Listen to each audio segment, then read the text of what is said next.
നെന്മാറയിലെ കൊടും കൊലയാളി ചെന്താമരയ്ക്ക് ആയി പോലീസിന്റെ കസ്റ്റഡി അപേക്ഷ ഇന്ന്. കസ്റ്റഡിയിൽ കിട്ടിയ ശേഷം തെളിവെടുപ്പ്. ജനരോഷം മുൻകൂട്ടി കണ്ട് കനത്ത സുരക്ഷയൊരുക്കും. ശാസ്ത്രീയ തെളിവുകൾക്കായി കൊലപാതക സീൻ പുനഃസൃഷ്ടിക്കും.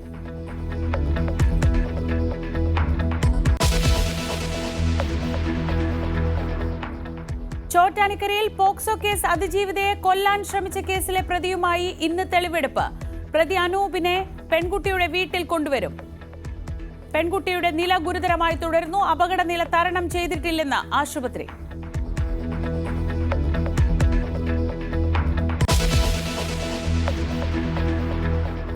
തിരുവനന്തപുരം കോർപ്പറേഷനിലെ SC/ST ഫണ്ട് തട്ടിപ്പ് അന്വേഷണം അട്ടിമറിക്കുന്നു. ക്രമക്കേടിന് ചുക്കാൻ പിടിച്ച ഉദ്യോഗസ്ഥന് വകുപ്പ് ആസ്ഥാനത്ത് ഉന്നത പദവിയിൽ നിയമനം. സീനിയർ സൂപ്രണ്ട് മനോജിനെതിരായ കുറ്റാരോപണ പത്രിക ന്യൂസ് 18 പുറത്തുവിടുന്നു. ഗുരുതര സാമ്പത്തിക ക്രമക്കേട് നടത്തിയെന്ന് റിപ്പോർട്ടിൽ വ്യക്തം.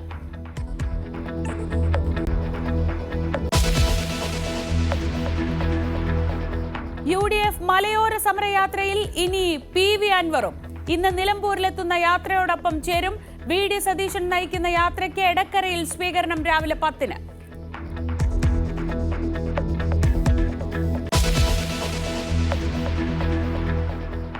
ബ്രൂവറിയിൽ CPIയുടെ എതിർപ്പ് മാറ്റാൻ ചർച്ച നടത്താൻ ആലോചിച്ച് CPM. നിയമങ്ങളെല്ലാം പാലിച്ച് പദ്ധതി നടപ്പാക്കൂ എന്ന് ബോധ്യപ്പെടുത്തും. വിവാദത്തിൽ സർക്കാരിനൊപ്പം ഉറച്ചു നിൽക്കാൻ ജനതാദൾ S.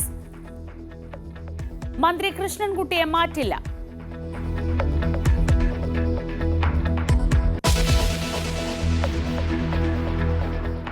യമുനയിലെ വിഷപരാമർശത്തിൽ ഉറച്ച് അരവിന്ദ് കെജ്രിവാൾ. മറുപടിയായി യമുനയിലെ ജലം കുടിച്ച ഹരിയാന മുഖ്യമന്ത്രി സെയ്നി. കെജ്രിവാളിനെതിരെ നിയമ നടപടിക്കും ഹരിയാന സർക്കാർ. ഡൽഹിയിൽ ചൂടേറി അവസാന ലാപ്പിലെ പ്രചാരണം. ഇന്ത്യ സഖ്യം ദേശീയ തലത്തിൽ മാത്രമെന്ന് സന്ദീപ് ദീക്ഷിത്. നിയമസഭാ തെരഞ്ഞെടുപ്പുകളിൽ സഖ്യത്തിന് സ്ഥാനമില്ലെന്നും ന്യൂസ് 18നോട്.